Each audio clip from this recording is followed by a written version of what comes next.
타석사상으로 다시 읽는 중형사상, 공자가 사랑한 하나님 77번째 시간입니다. 오늘은 순순기인 알뜰살뜰 그 사랑이라는 제목으로 말씀드리겠습니다.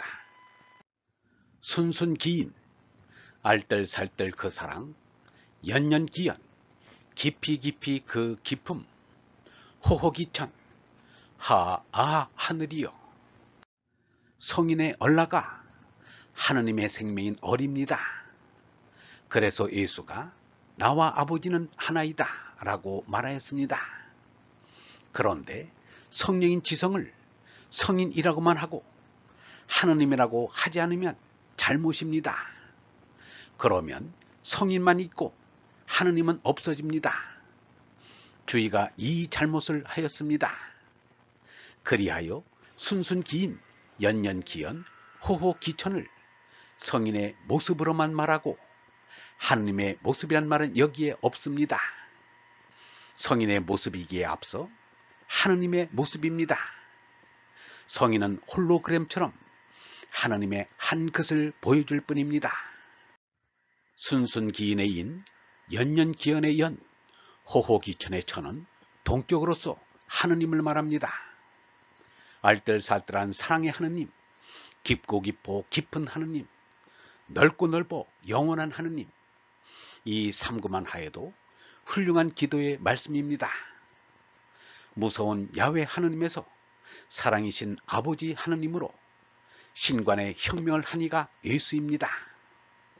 야훼 하느님은 질투하는 하느님이요, 징벌을 하는 하느님이요, 복수하는 하느님입니다.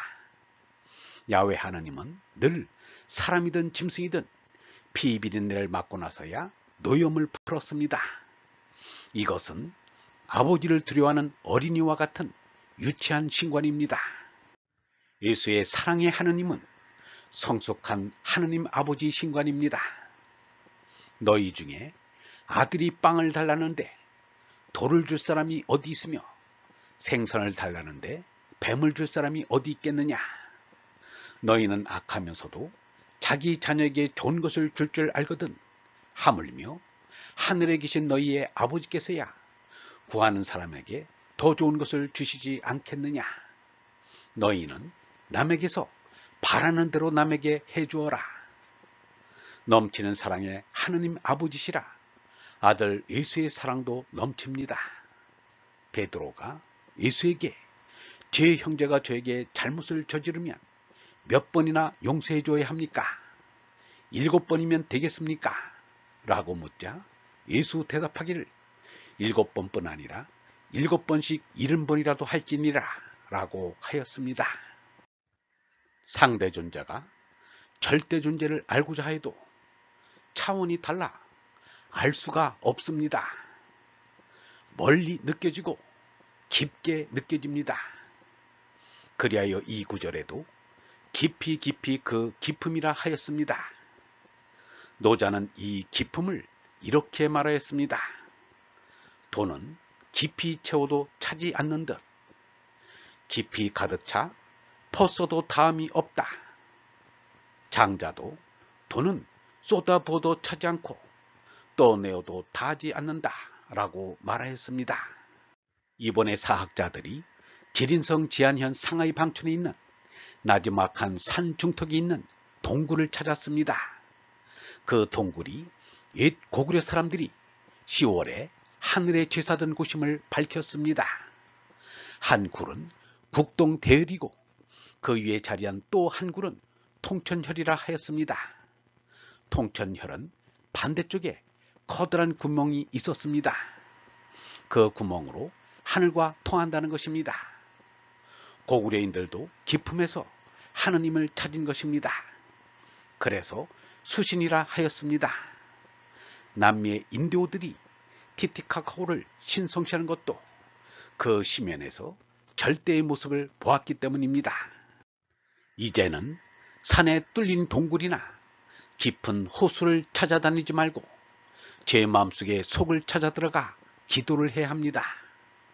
넓고 넓은 무한대에서 하느님을 느끼는 것은 거의 모든 사람이 그러하였다고 할 수 있습니다. 무한의 푸른 하늘이 곧 하느님 모습이었습니다. 노자는 호호란 말 대신에 현현을 썼습니다. 공자는 푸른 하늘을 하느님으로 믿은 것이 아니라 자기가 잘한 것을 알아주고 잘못하면 싫어하는 인격신을 믿었습니다. 공자는 자공이 드는 데서 나를 몰라주는구나, 하느님을 원망치 않고 사람 탓을 아니하고 아래 것을 배워 위 것에 이르는 나를 알아주는 이는 하느님뿐이다 라고 말하였습니다. 또 공자가 위나라에 갔을 때 평판이 좋지 않은 위나라 영공의 부인 남자를 만난 적이 있었습니다. 자로가 언짢아하자 공자가 맹세하며 말하기를 내가 잘못한 것이 있다면 하느님이 미워할 것이다, 하느님이 미워할 것이다 라고 하였습니다. 하느님은 인격 너머의 어리신 신격이십니다. 얼번 여러분, 하느님을 인격신으로만 믿고 하느님의 노여움을 풀고자 제물을 바치는 제사신앙은 이제 버려야 합니다. 이제는 깨달음신앙, 영성신앙의 시대인 것입니다. 무엇이 참이고 거짓인지는 깨달은 이만이 알 수 있습니다. 영성신학원 다속 아카데미의 하늘소리였습니다.